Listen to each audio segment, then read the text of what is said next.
हरिओम हरिओम हरिओम। आप सब लोग प्रसन्न होंगे, सुखी होंगे, खुश होंगे, आनंदित होंगे, ऐसी कामना मैं प्रभु से करती हूँ।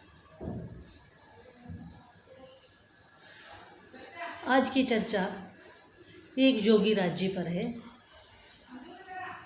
जिनका नाम तो हम नहीं जानते, लेकिन उनके प्रत्यक्ष अनुभव हमने जरूर किए हैं।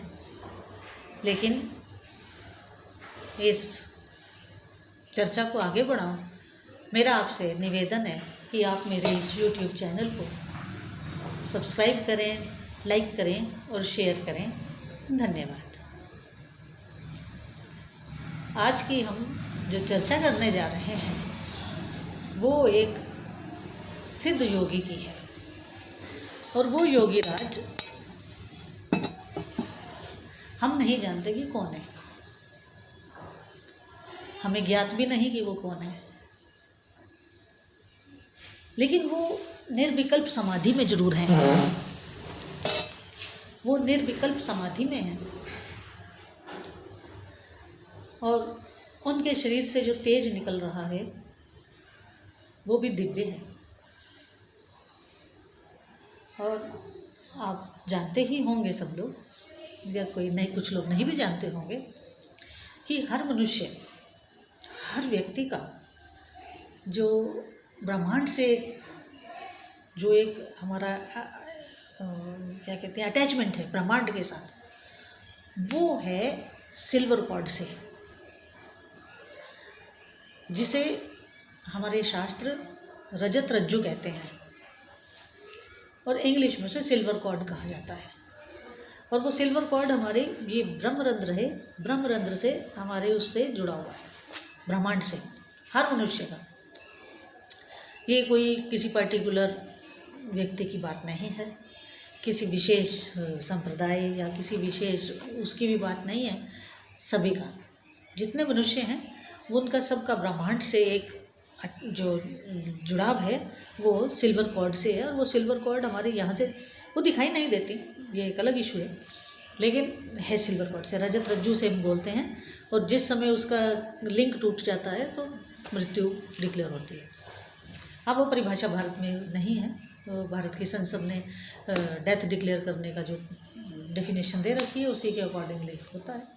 लेकिन जो सिल्वर कॉर्ड है, जब उसका कनेक्शन लिंक टूटता है तब ये डेथ होती है।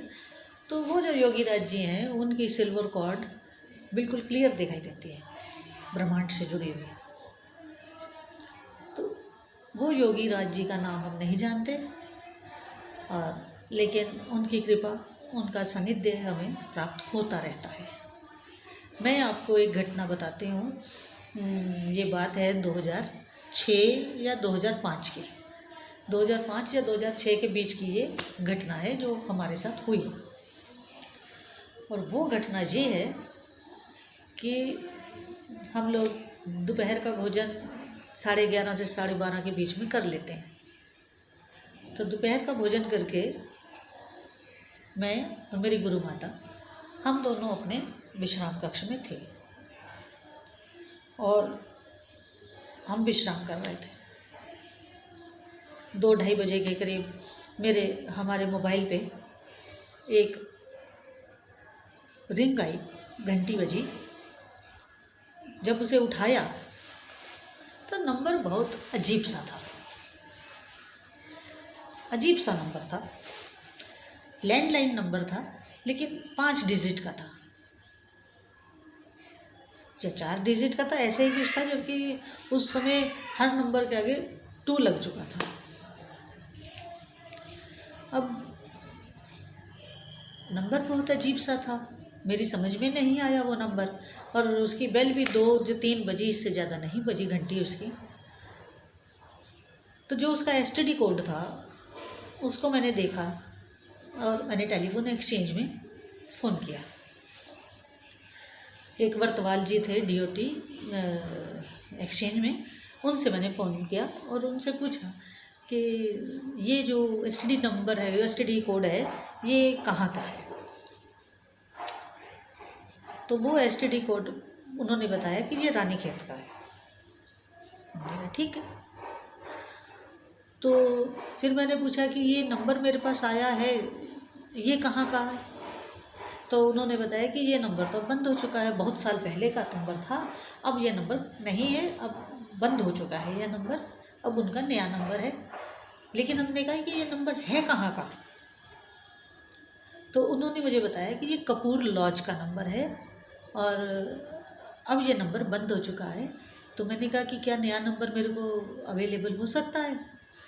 तो वर्तवाल जी कहने लगे कि हाँ बिल्कुल हो सकता है, आप थोड़ी देर वेट करिए, मैं आपको बता दूँगा। मैंने कहा ठीक है। क्योंकि वर्तवाल जी बहुत भक्त इंसान हैं और गुरु माता के अच्छे भक्तों में माने जाते हैं। तो उन्होंने थोड़ी देर के बाद मेरे मोबाइल पे फ़ोन किया और बताया कि कपूर लॉज का रिसेप्शन का ये नया नंबर आप नोट कर लीजिए। ठीक है, उन्होंने दिया और मैंने फिर से नोट कर लिया।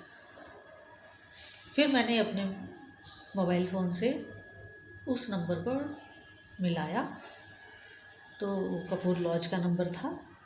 मैंने वहाँ बात की, मैंने कहा जी अभी थोड़ी देर पहले ये नंबर से मेरे को कॉल आई है और मेरे को ज्ञात हुआ है कि ये आपके कपूर लॉज का नंबर है। तो जब ये नंबर आपका बंद हो चुका है तो ये नंबर से कॉल आई कैसे? तो उस कपूर लॉज के जो रिसेप्शन पे थे उन्होंने पहले तो वो ज़ोर से हंसे और फिर उन्होंने बताया कि महाराज, मेरे से कहा कि महाराज ऐसा है कि ये नंबर एक ज़माने में हमारे लॉज का था और योगी राज जी हमारे लॉज में रुका करते थे और यहाँ एक आध दिन विश्राम करके फिर आगे जंगलों में तपस्या के लिए चले जाते थे। तो वो योगी राज जी जो हैं वो कभी कभी अपने योग बल से हमारे इस फ़ोन नंबर का इस्तेमाल अपने किसी प्रिय भक्त को बुलाने के लिए करते हैं।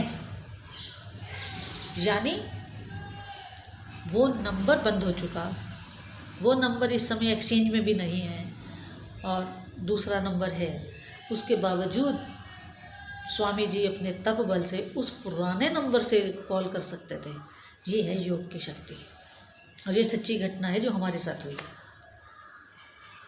इसमें कोई अतिशयोक्ति नहीं, बल्कि मैंने थोड़ा कम ही बताया है, ज़्यादा नहीं बताया है। तो उन योगी राज जी की एक बहुत बड़ी फ़ोटो हमने अपने यहाँ लगा रखी है। छोटी फ़ोटो हमारे शयन कक्ष में है और बड़ी हमारे जहाँ हम बैठते हैं वहाँ पर।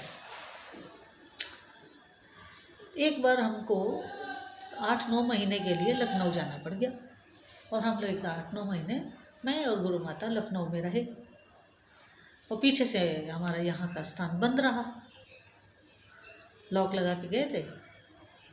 तो जब आएंगे तभी खोलेंगे, क्योंकि पीछे कोई था नहीं यहाँ पे। आप विश्वास मानिए, जब हम 8-9 महीने के बाद लखनऊ से लौटे तो हमने 3 चमत्कार अपने इस आश्रम में देखे। एक, पहला, हमारे यहाँ एक शिवलिंग है, हम उस शिवलिंग के ऊपर एक जो घड़ा रखा हुआ था उसको भरे और रख गए कि जितने दिन भी चला बूंद बूंद शिव जी के ऊपर जल तो चढ़ता रहेगा। बूंद बूंद जल तो गिरा लेकिन घड़ा 8-9 महीने तक खाली नहीं हुआ। इस कार्यक्रम को दिशा चैनल पर भी दिखाया गया था, दिशा चैनल पे लाइव दिखाया था उन्होंने और हमारे से चर्चा भी की थी। एक तो ये चमत्कार। दूसरा, 8-9 महीने जहाँ कोई ना रहे तो आंगन में तो गंदगी होगी, बगीचा है, पत्ते भी गिरेंगे, धूल भी होगी, मिट्टी होगा, लेकिन हमारा आश्रम साफ, कहीं कोई वो नहीं। तीसरा, जैसे ही हमने ताला खोला हम अपने कमरे खोले, कमरों में गए, एकदम नीट एंड क्लीन और इतनी अच्छी फूलों की सुगंध और धूप अगरबत्ती की सुगंध जैसे अभी किसी ने यहाँ पूजा पाठ किया है, भजन किया है।